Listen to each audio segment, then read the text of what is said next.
Number 8. Paul Woodward. A British woman suffered in silence at the hands of her toxic partner, 34-year-old Paul Woodward. He isolated her from her loved ones, controlled her every move, berated her, and physically abused her. Woodward was initially kind toward the woman, but became increasingly possessive and cruel over time. He allegedly made the woman delete her social media, called her disparaging names, made her choose between him and her children, and forced her to go to work with him to make sure she wasn't cheating. In 2021, Woodward ordered his girlfriend to end a phone call with her daughter and choked her unconscious when she refused. The woman became so scared for her safety that she jumped out of Woodward's moving van. Woodward forced her back into the vehicle, but she managed to call her daughter for help. The victim's leg was seriously injured, requiring surgery to repair the damage. She eventually mustered the strength to leave the relationship, and Woodward was arrested for abusing her. He accused the woman of making everything up, but the court was unswayed by his claims. Woodward was convicted of causing actual bodily harm and engaging in controlling and coercive behavior in an intimate relationship, and was sentenced to 4 years and 4 months in prison. Number 7. Mom calls daughter out. In 2014, a mom's controversial decision to shame her daughter for cyberbullying went viral, sparking intense debates over whether the unusual punishment made her an awesome parent or a terrible parent. She posted a photo of her daughter holding a sign that said, "My name is Haley. I am a kind, caring, smart girl, but I make poor choices with social media." The sign further stated that Haley was selling her iPod as a punishment and donating the proceeds to an anti-bullying non-profit. The image first appeared on Reddit, where many people commented that they felt the mother's punishment was overly harsh and that it constituted a form of bullying itself. Others took a less critical stance, including one Redditor who credited the mom with describing his daughter as kind, smart, and caring on the sign rather than calling the girl a bully. And in the eyes of some, it was good enough that the mother was trying to steer her daughter away from bullying rather than condoning it or turning a blind eye. Number 6. Edmund Aiv. When 4 separate criminal convictions failed to stop 62-year-old Edmund Aiv from continuing to bully members of his community, Ohio Judge Gail Williams Byers imposed an unconventional but highly effective punishment that included very little jail time. According to court records, Aiv tormented his neighbor Sandra Prue and her family over a 15-year period starting in the late 1990s. Some of Prue's earliest complaints included allegations that Aiv jogged past her and spat on her on at least 2 occasions while she was planting flowers outside her home in South Euclid. Aiv also allegedly targeted Prue's 2 disabled African-American children with racial slurs and other insults, threw dog feces on the family's car and wheelchair ramp, and frequently erupted into unprovoked, rage-filled tantrums when he saw the family outside.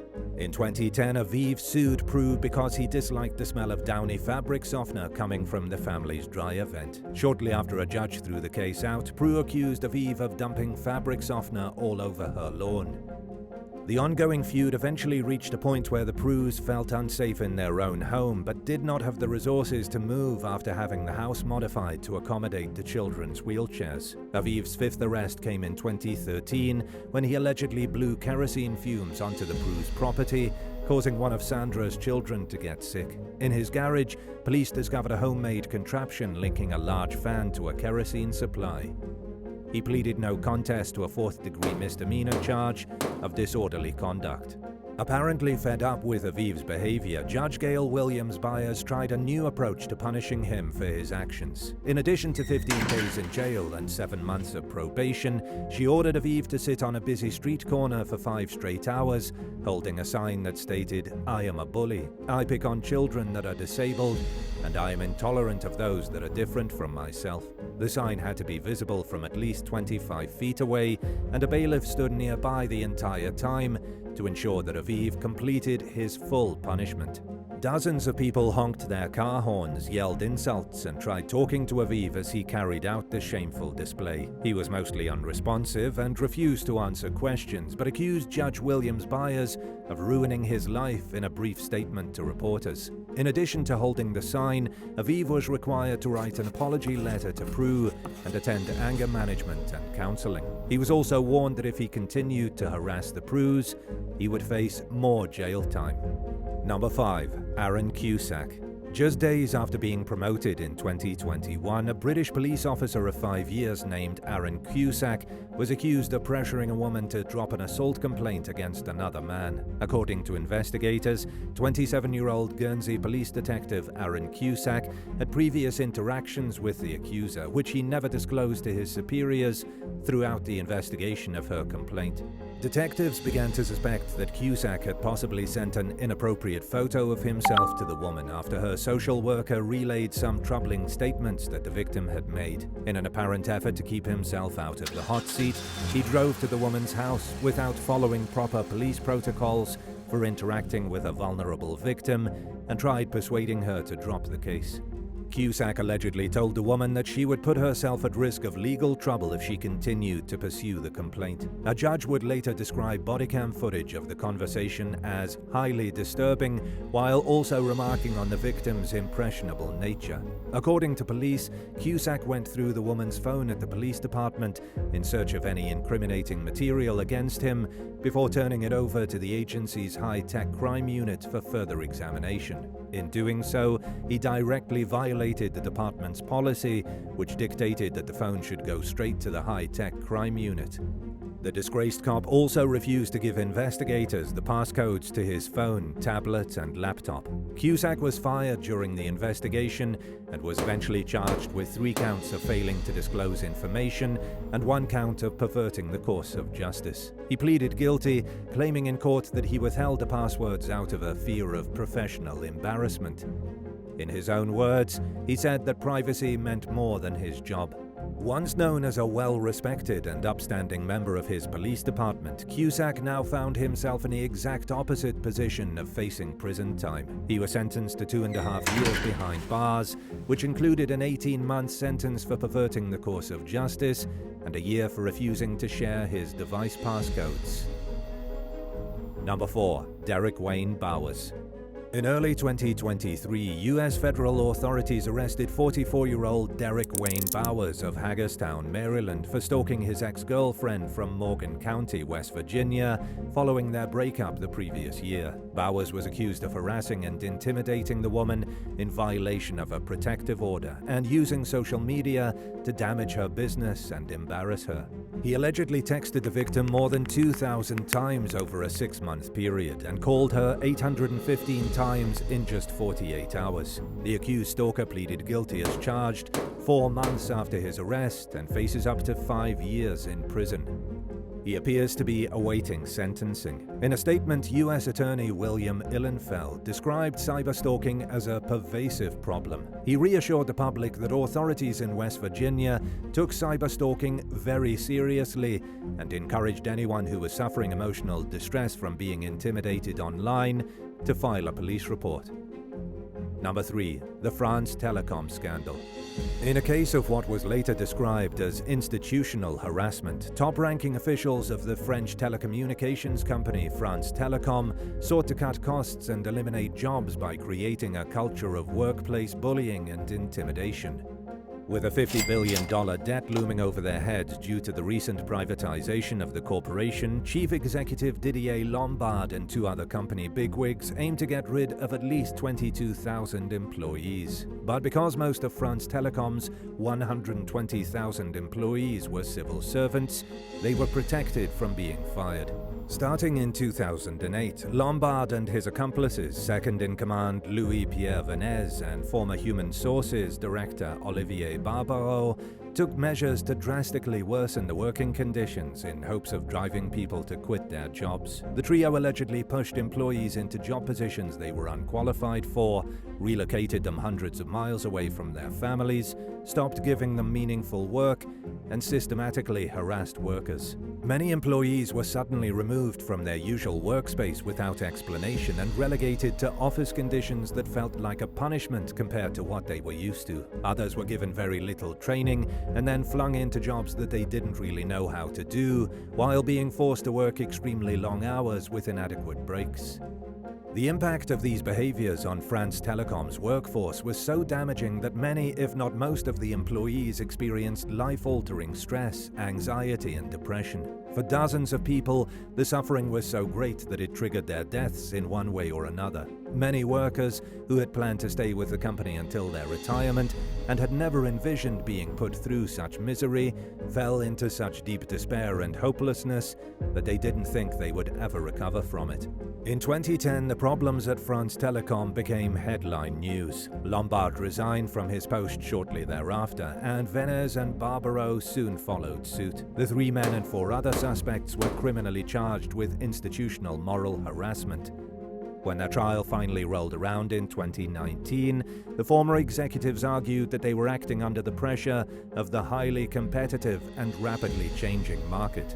But the court was unswayed by their claims, and the trio were convicted as charged. They were each sentenced to 4 months in prison and fined $16,000, and the company itself was slapped with an $83,000 fine. Number 2. Richard Anthony Kenny. A 49-year-old Michigan man named Richard Anthony Kenny became the first Kent County resident to be charged with cyberbullying in December 2019. The arrest came just 9 months after the cyberbullying statute went into effect in the state. Kenny was accused of posting a photo of the 3 Stooges on social media, with his face photoshopped onto one of the Stooges, who was holding a bomb in his hand. It was accompanied by a caption hinting at a specific person and an alleged desire to cause the victim to fear bodily harm or death. While the nature of Kenny's relationship with the victim is unclear, property records obtained by mlive.com showed that the 2 parties lived in the same neighborhood. The Kent County Sheriff's Office described Kenny and the victim as acquaintances who disliked each other. Kenny's cyberbullying charge came 2 months after he was arrested for allegedly blowing up a can of butane lighter fluid in his neighbor's yard. According to police, he detonated the explosive to wake up the neighbor in an act of revenge for a prior incident. At the time of his cyberbullying arrest, he was awaiting trial on a charge of possessing an explosive device with malicious intent, which can carry a sentence of up to 15 years in prison. Kenny's lawyer denied that his client meant any harm with the 3 Stooges post. He chalked it up to a joke and accused the person who had him arrested of trying to send a message. The outcomes of Kenny's cases are unclear. And now for number 1. But if you want to hear more bizarre and crazy stories, stay tuned after the video for some more content. Number 1. Daron Ravi. In September 2010, a Rutgers University student named Daron Ravi secretly recorded webcam footage of his male roommate Tyler Clementi kissing a man at their apartment in New Brunswick, New Jersey. Knowing that Clementi was not out of the closet about his interest in men, Ravi shared images of the encounter with a group of students from their college. Being outed before he was ready triggered a series of events that led to Clementi's untimely death just a few days later. In a series of Facebook messages to Clementi, Ravi claimed that he had accidentally left his webcam on and that he had no ill intentions. He also told Clementi that he had no problem with him being gay and chalked the incident up to a petty misunderstanding. But it was too late to fix the situation, and the evidence, which included text messages, witness accounts, and social media posts, suggested that Ravi's actions were deliberate. Authorities charged Ravi with 15 criminal counts, including hate crime charges. He was found guilty of invasion of privacy, hindering apprehension, witness tampering, and 4 counts of bias, intimidation, and took a plea deal which came with a month in jail, 3 years of probation, a $10,000 fine, and mandatory counseling. Ravi's conviction was dropped in early 2016 after a court ruled that the bias intimidation laws he was convicted under were unconstitutional. To avoid another trial, he took a deal and pleaded guilty to 1 felony count of attempted invasion of privacy. He was sentenced to time served, which felt like a far cry from justice for many who felt that he deserved a much heavier punishment. But the publicity the case received served as its own form of punishment, ensuring that Ravi's actions would never be forgotten and that Tyler Clementi's story would get the airplay it deserved in the fight against anti-gay bullying. Number 9. New mom overdoes it on first night out. Weeks after having a baby in 2019, 23-year-old Rebecca Tolen went out with her sister-in-law Pamela Tolen for her first night out of fun since before her pregnancy. The women met Perry McCauley and Martin Stewart at a pub in Lancashire, Scotland. Rebecca asked the men if they had any stuff, which Pamela later said that she understood to mean cocaine. McCauley handed the woman a small bag of the drug, which Rebecca sampled in the bathroom. The group decided to continue to the party at Stewart's home in the town of Bellshill, where Rebecca and the men took more cocaine. But the fun came to an abrupt end when Rebecca started shaking and collapsed. Paramedics failed to revive her, and she was pronounced dead at the scene. McCauley also fell ill and was taken to the hospital. Prosecutors accused Stewart and McCauley of culpable homicide for giving Rebecca the cocaine that they believe killed her. They acknowledged that nobody forced Rebecca to use drugs, but alleged that the men knew their cocaine was extremely potent and that they acted recklessly by giving it to Rebecca without telling her how strong it was. Pamela testified that she told Rebecca she didn't need to use the drug because she was already having a good time, but that her sister-in-law wouldn't listen no matter how many times you told her. Both men were acquitted of homicide, and McCauley was convicted of dealing for giving Rebecca the drugs. Number 8. Mom of 4 shares footage of raunchy public encounter online. In August of 2022, 35-year-old mother of 4 Kelly Cousins allowed strangers to film her public romp with a man in Liverpool, England's city centre. The footage was then shared and appeared online. The videos went viral, and she received harsh reactions from social media users who disapproved of her seemingly reckless behavior. Both Cousins and the man in the video, 23-year-old Joe Furby, were charged with outraging public decency. Cousins pleaded guilty to the charge and received a suspended jail sentence, while Furby, whose girlfriend helped police identify him as the man in the footage, was sentenced to community service. In court, Cousins claimed that she shared the clips because she thought she could do damage control by making light of the incident. She said that she and Furby met at the gym and went on a date, and that what happened wasn't planned.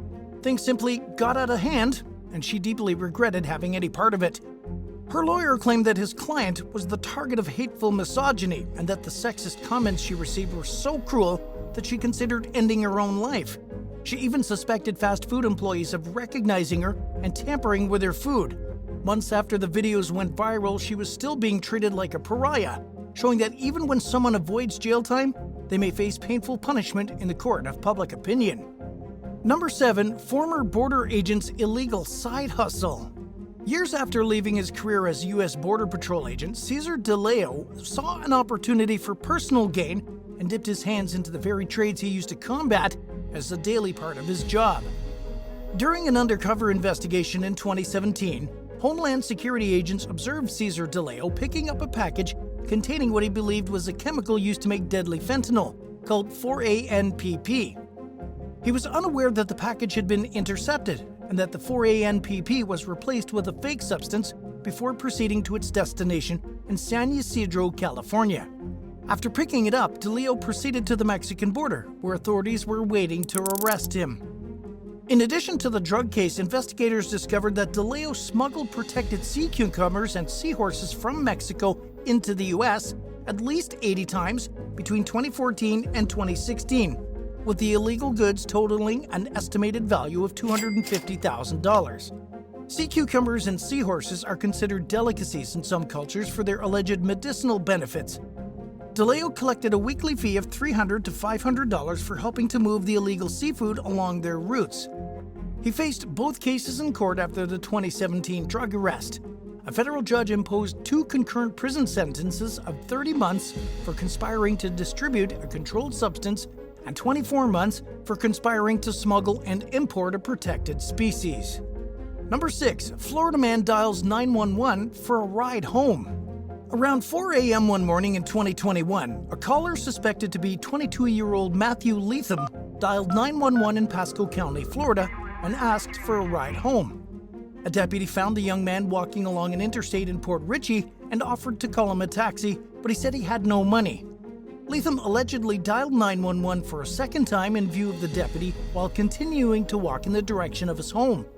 He was later accused of cursing at the dispatcher, who gave him a non-emergency number to call for help.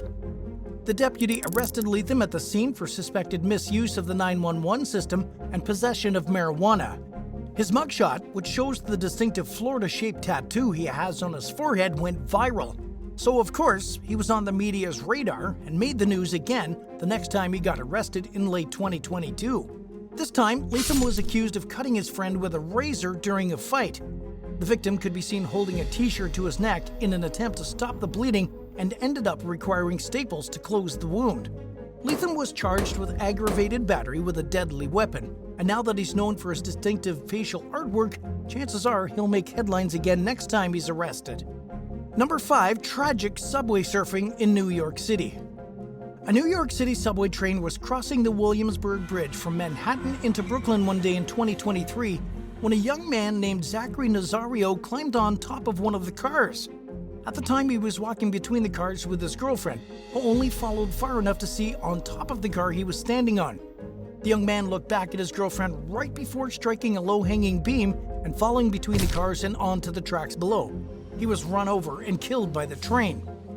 Zachary's mother, 51-year-old Norma Nazario, told the New York Daily News that she was shocked her son would do something so reckless.